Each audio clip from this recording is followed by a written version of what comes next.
오늘은 치료와 회복을 기대하라, 치료와 회복을 기대하라, 그런 제목으로 같이 말씀을 나누도록 하겠습니다.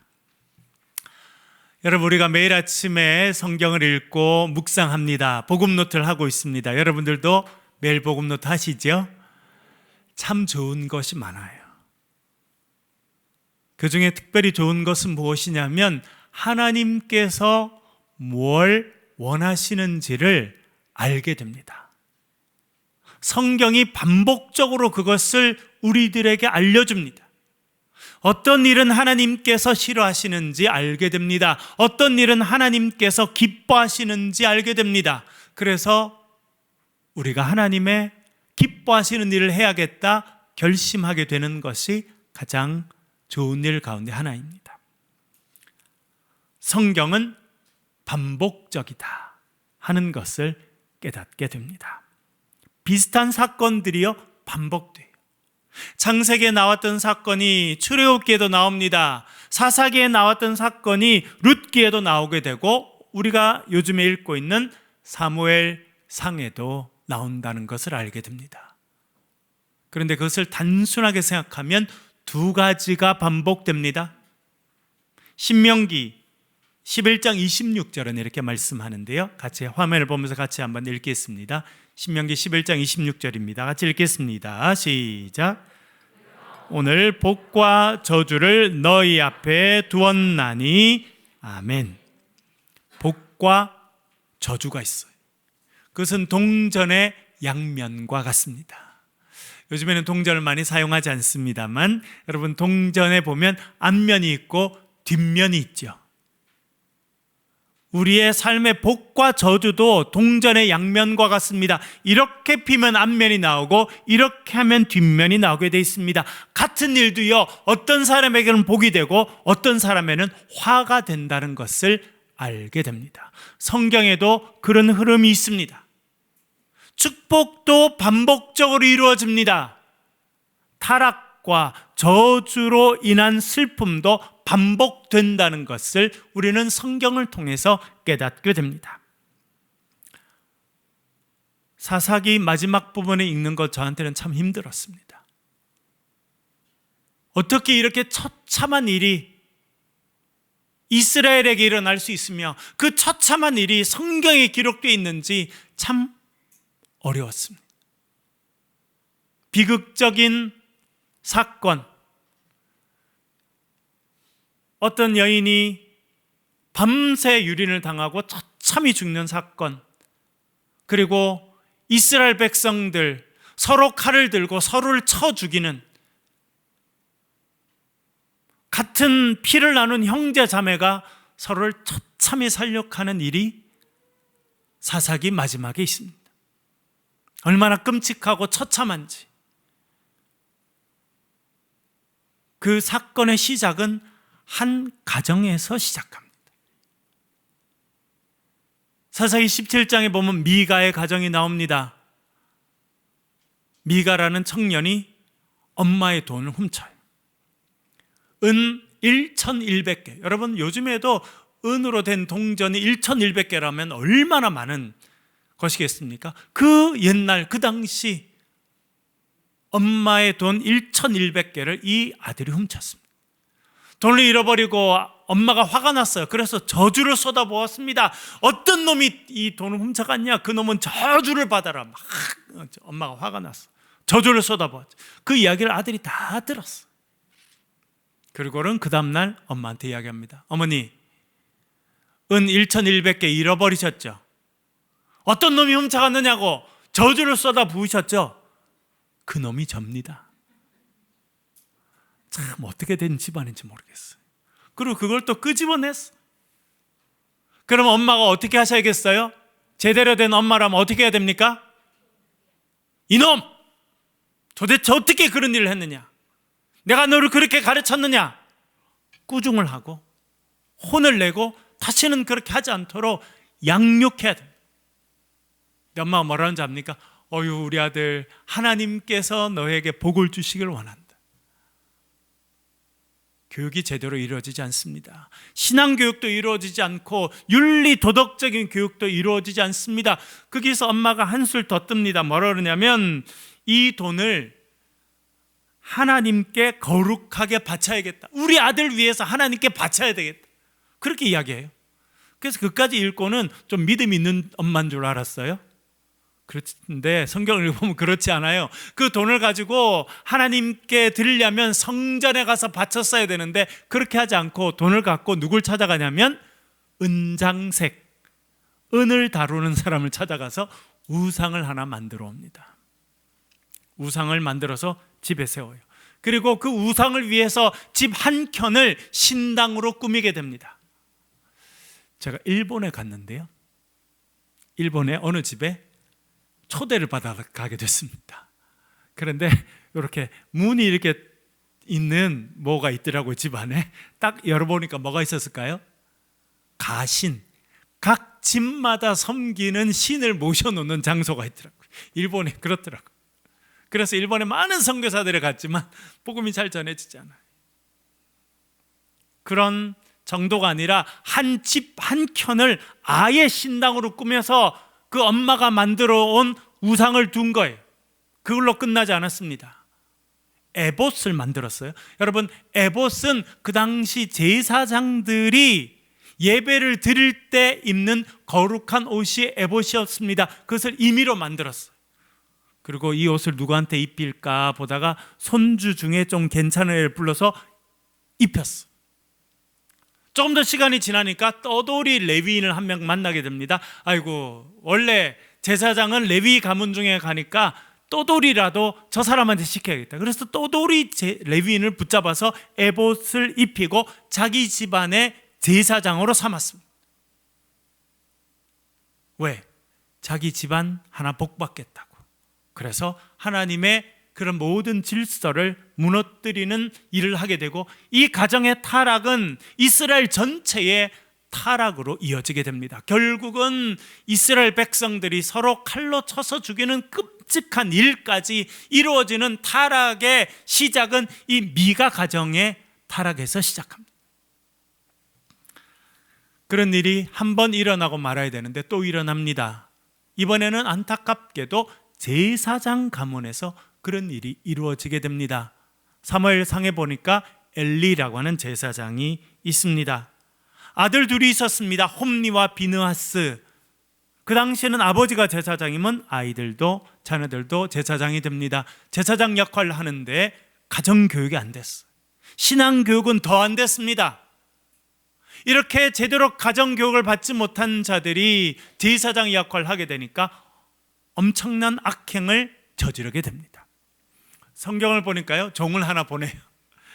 그 당시 예배를 제사를 드리고 나면 고기가 있으면 큰 솥에다가 아마 삶은 것 같아요. 여러분 그런 거 보셨나요?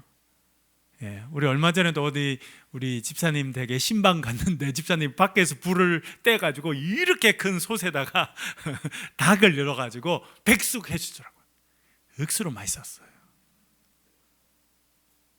그 정도 차원이 아니라 엄청나게 큰 솥에서 이제 그렇게 제물로 드려진 그런 고기를 삶는 거예요. 그러면 이 홈니와 비느하스가 부리는 종이 가가지고 큰 포크를 갖고 와서 쿡 찔러가지고 걸리는 거는 전부 다 제사장에 갖다 주는 거예요. 그렇게 삶은 고기를 먹다가 하루는요, 야, 삶은 고기 이제 물린다, 생고기 좀 먹어보자 그랬다는 거예요. 그래서 하나님께 드리려고 양을 잡아왔는데 그 생고기를 잘라내라는 거예요.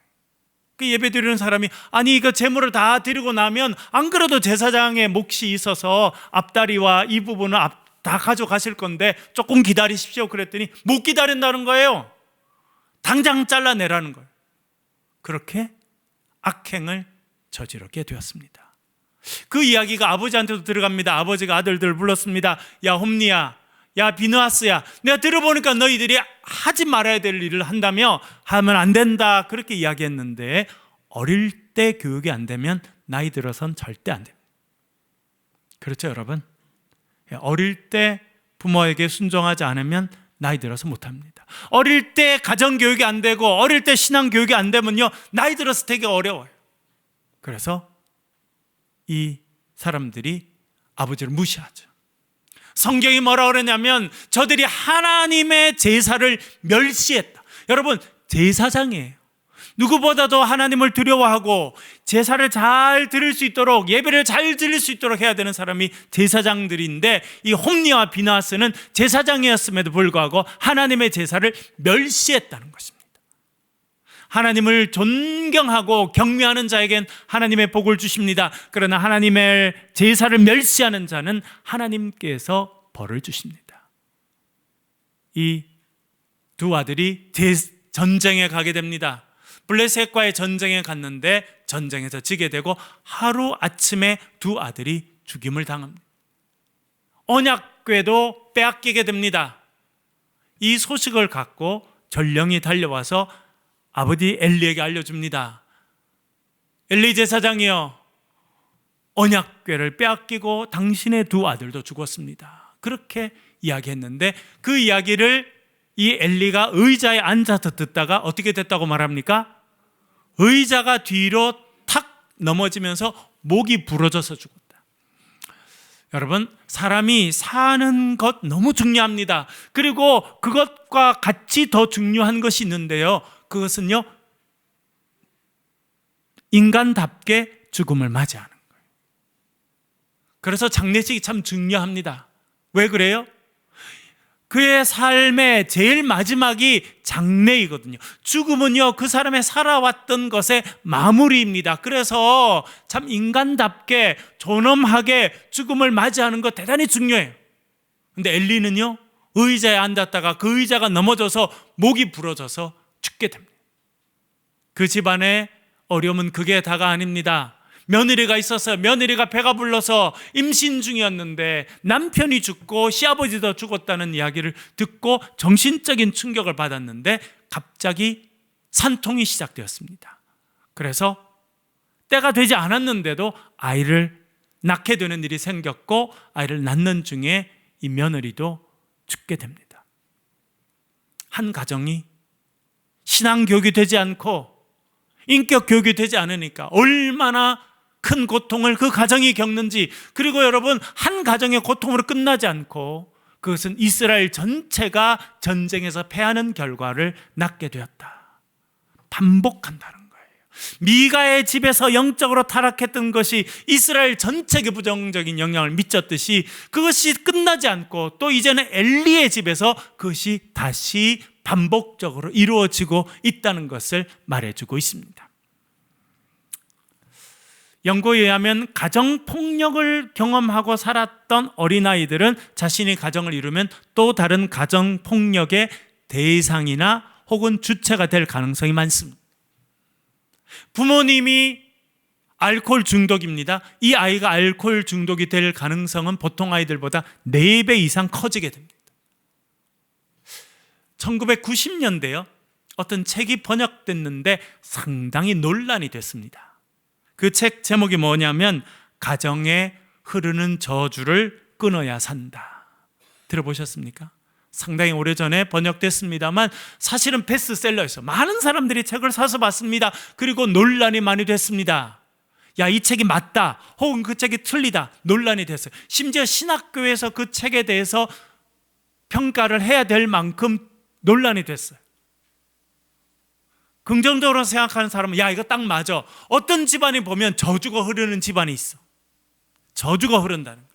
부모가 그렇게 살고 자식도 그렇게 살고 그 자식도 그런 어려움을 겪고 그런 집안의 저주가 흐르는 거야 라고 생각하는 사람들도 있었습니다.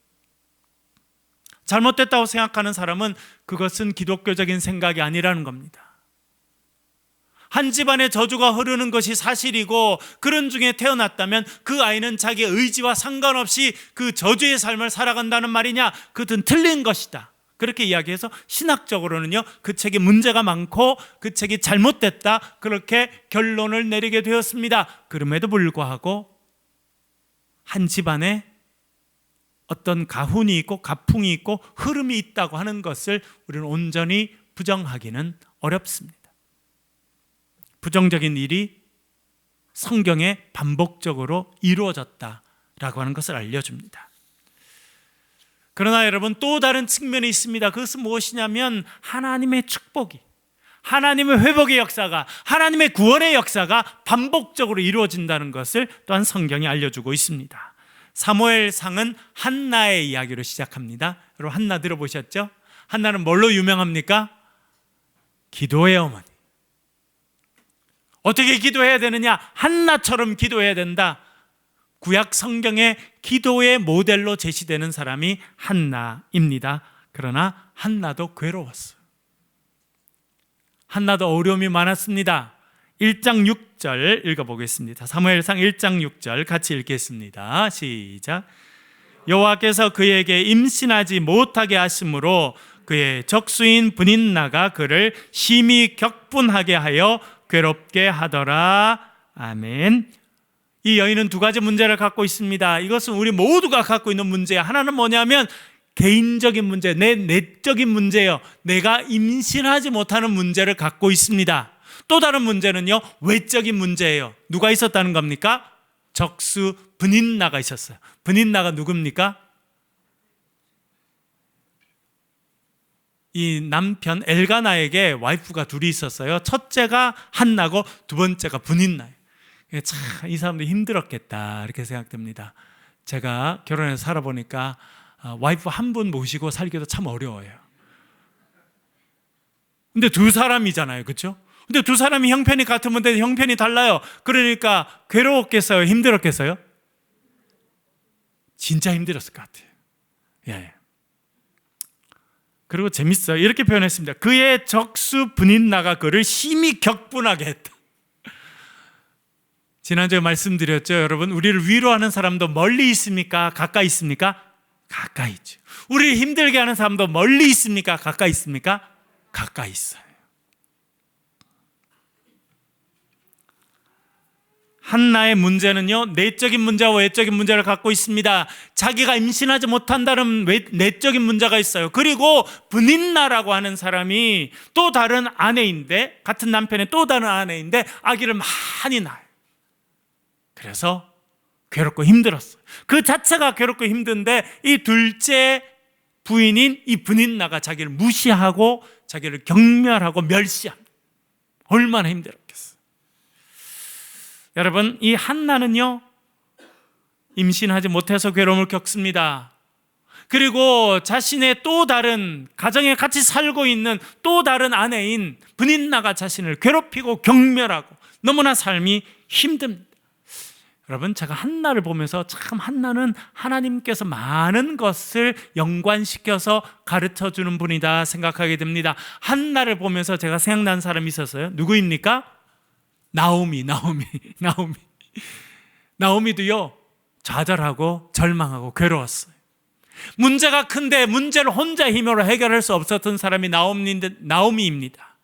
여러분 잘 아시죠? 그는 원래 베들레헴에 살았는데 기근이 생기고 가뭄이 생기니까 모압으로 갔어요. 처음에는 괜찮았습니다. 그래서 아들들도 결혼하고 잘 사는 것 같았는데 남편 죽고 두 아들 차례로 죽게 됩니다. 더 기가 막힌 것은 과부가 된 며느리들만 남았다는 거예요.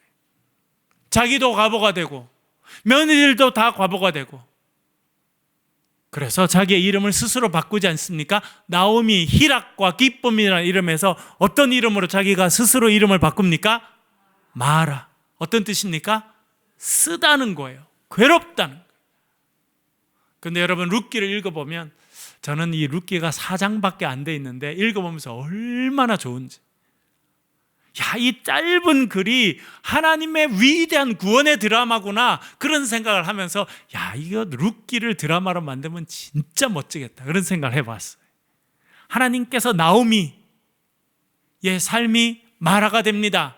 하나님의 축복의 땅을 떠났기 때문에, 하나님을 떠났기 때문에 그녀의 삶이 마라, 쓰디 쓴 인생의 그 쓴잔을 마시는 인생이 되었는데 베들레헴으로 돌아오죠. 하나님께로 돌아옵니다. 하나님을 섬기는 장소로 돌아왔더니 기쁨과 희락이 회복되었다, 그렇게 말해주고 있습니다.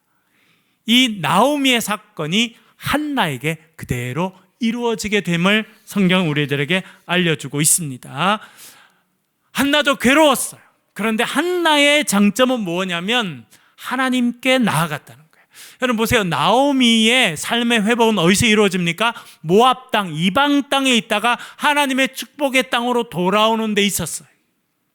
이제 그것이 한 단계 더 발전해서 우리에게 알려줍니다. 이 한나는요, 자신의 괴롭고 힘들었던 삶을 해결하는 방법이 뭐였습니까? 남편에게 불평하는 겁니까? 분인 나를 쫓아내는 겁니까? 그것이 아니고요, 하나님께 나와서 하나님께 호소하는 겁니다. 1장 10절 11절 같이 읽어보겠습니다. 화면을 보고 같이 읽겠습니다. 시작. 한나가 마음이 괴로워서 여호와께 기도하고 통곡하며 서원하여 이르되 만군의 여호와여, 만일 주의 여종의 고통을 돌보시고 나를 기억하사 주의 여종을 잊지 아니하시고 주의 여종에게 아들을 주시면 내가 그의 평생에 그를 여호와께 드리고 삭도를 그의 머리에 대지 아니하겠나이다. 아멘. 한나는 누구 앞에 가서 자신의 괴로움을 털어놓았습니까? 하나님 앞에. 여러분, 이 모습이 저와 여러분의 모습이 되실 수 있기를 간절히 바랍니다. 많은 사람들은 사람을 붙잡고 이야기해요. 우리 남편이 우리 자녀가 우리 내 며느리가 우리 옆집 사람이 그렇게. 많은 사람은요, 그것이 부메랑이 돼서 다음에 어렵게 될 때가 많습니다. 여러분, 마음이 답답하고 힘들거든 힘없는 인간에게 가서 말씀하지 말고 하나님 앞에 나오셔서 여러분의 답답함을 털어놓으실 수 있기를 간절히 바랍니다. 하나님 어떤 삶을 기뻐하느냐? 하나님께 나오는 사람을 기뻐해요. 그리고 삶의 문제를 하나님께 내어놓고 하나님, 내 삶의 주인이십니다. 그것을 고백합니다. 하나님, 내 삶의 은혜를 베풀어 주십시오 라고 기도하는 사람을 하나님께서 기뻐하신다라고 하는 것입니다. 한나가 서원기도를 하는데요, 여러분, 또 서원기도 한 사람을 우리가 알고 있죠. 누구입니까? 입다라고 하는 사람 기억나죠? 입다, 전쟁, 암몬과 전쟁하기 전에 그가 서원기도 합니다. 하나님, 이 암몬 사람들을 저 손에 붙여두시면 제가 승리하고 돌아올 때 저를 맞이하는 첫 번째 사람을 하나님께 드리겠습니다. 번제로 드릴게요. 지난번에도 말씀드렸습니다만 기도한다고 다 좋은 거 아닙니다. 서원기도 중에 어떤 기도는요, 지혜로운 기도가 있고 어떤 기도는요, 지혜롭지 못한 기도가 있어요. 지혜롭지 못한 서원기도를 하게 되면 입다처럼 됩니다. 마음에 간절해서 입다는 서원기도를 하였습니다. 하나님께서 그의 간절함을 들으시고 암몬 전쟁에서 승리를 주셨습니다. 너무나 기뻐서 승리 가운데 집으로 딱 돌아왔는데 누가 자기를 맞이하러 나옵니까? 무남동녀 외동딸이 예쁜 옷을 입고 소고를 들고 이제 기쁨으로 승리하고 돌아오는 아버지를 기쁘게 하기 위해서 딸이 딱 나옵니다. 그런데 입다가 서원기도 한 게 있잖아요. 그래서 딸 보고 뭐라는 줄 압니까? 너는 나를 괴롭게 하는 자로다. 괴롭게 하려고 나온 거 아닙니다. 아빠를 기쁘게 해주려고 환영하려고 나왔는데 이 입다가 서원기도를 잘못했어요.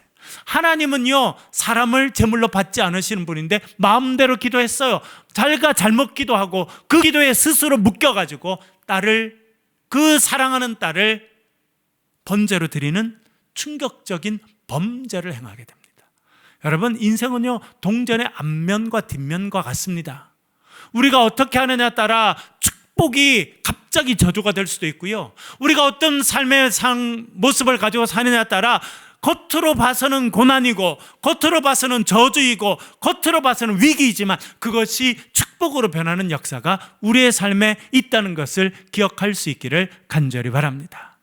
한나는요, 믿음의 사람이었어요. 거기다가 지혜롭게 서원기도를 하는 사람이었습니다. 그래서 하나님, 아들을 주십시오. 그러면 그 아들을 제가 하나님께 바치겠습니다 하게 됩니다. 하나님께서 그의 기도를 들으시고 응답해 주십니다. 그러자 이렇게 행동합니다. 우리 26절, 27절 읽어보겠습니다. 화면을 보면서 읽겠습니다. 시작. 내 주여, 당신의 사심으로 맹세하나이다. 나는 여기서 내 주 당신 곁에 서서 여호와께 기도하던 여자라. 이 아이를 위하여 내가 기도하였더니 내가 구하여 기도한 바를 여호와께서 내게 허락하신지라. 아멘. 기도할 때, 한나가 기도할 때 봤던 사람이 있어서 엘리였어요. 한나가 막 이렇게 기도를 하는 걸 보니까 엘리가 어떻게 생각하냐면 술 취해서 저 여자가 저러는구나. 엘리는 영적으로 좀 어두웠어요. 그래서 이야기하잖아요. 한나야, 너 어디 낮부터 술 취해가지고 성전에 와서 그렇게 술주정하느냐? 술 끊어라. 그렇게 이야기했더니 한나가 저 술 취해서 그런 게 아닙니다. 저 마음이 너무 답답하고 괴로워서 그래서 기도하는 겁니다. 그랬더니 그래, 그러면 하나님께서 너의 기도를 이루어 주시길 원한다. 그렇게 엘리가 말하게 됩니다. 그래서 그 아이를 데리고 이제 엘리를 다시 만난 거예요. 이 아이를 보십시오. 제가 그때 가슴이 답답하고 힘들어서 기도했는데 하나님께서 제 기도를 들으시고 이 아이를 주셨습니다. 그리고 그 아이를 이제 하나님께 바치러 왔습니다. 그렇게 말하게 됩니다. 그렇게 아들을 하나님께 바치고 그녀는 이렇게 노래합니다. 2장 1절 말씀 읽어볼게요. 같이 읽어보겠습니다. 2장 1절입니다. 읽겠습니다. 시작.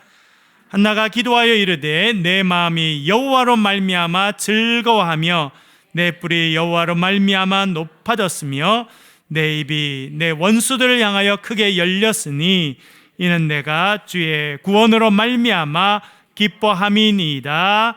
아멘. 뭐라 말합니까? 내 마음이 여호와로 말미암아 기뻐한다. 여러분, 이 한나의 고백이 저와 여러분의 고백이 될 수 있기를 간절히 바랍니다.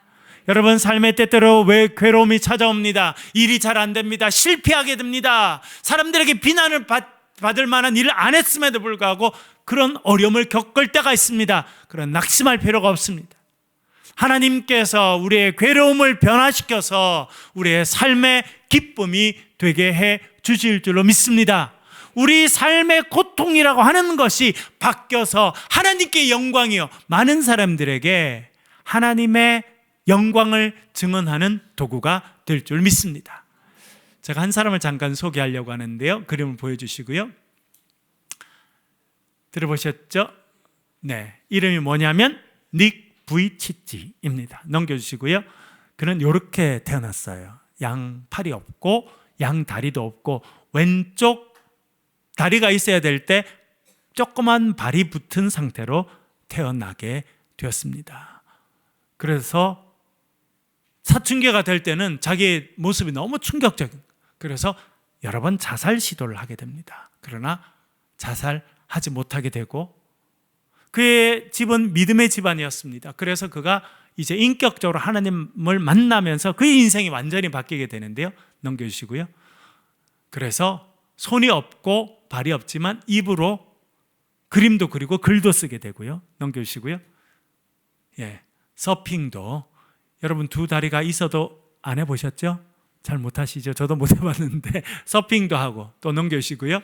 네, 아름다운 아가씨와 결혼도 해서 아이도 낳고, 그 다음에요, 예, 이 장면, 이런 장면 저도 이제 직접 봤거든요. 네, 내려주시고요. 그림이요.